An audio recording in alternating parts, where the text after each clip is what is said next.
The people that actually control the money, the Paulsons, the Geithners, the Bernankes, the Yellens, the Greenspans, the Carneys, the Rothschild family, the JP Morgans, the Lombards, these are always the people, when you look at them, that though they are the 0.0000001% of the population, are the most incredibly wealthy individuals. Yeah, the other 99.999%, almost reoccurring, that actually do the physical work and produce the wealth, actually have nothing.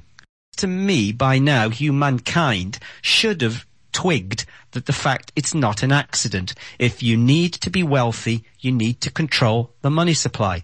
In principle, what we have created is a public as opposed to a private bank. The basic difference, obviously, that a private bank is owned by moneyed private commercial interests, invariably controlled by a banking cartel, which has the interests of those shareholders at its highest level, as opposed to a public bank, which would have the interests of its members or those within as a faction that have deemed to want to create it. It also stands under common law as opposed to mercantile, merchant or admiralty law.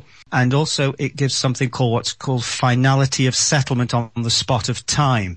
The principle of finality of settlement is that what you do within any banking system that is fair and, should we say, egalitarian, is that the method of exchange between the man that's trying to sell you the bag of salt and you who are looking to pay it is a transaction input between two people, without any third-party intervention whatsoever. And historically, this has always been the nature and function of money, unless you went to borrow it when the third party came in.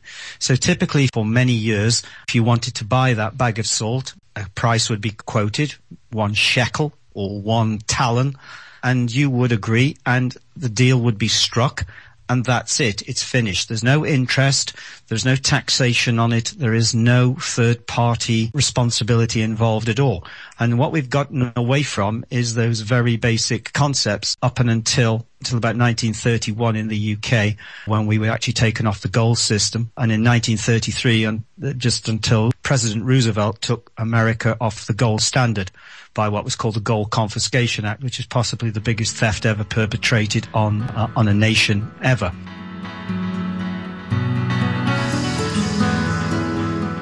There's a better way.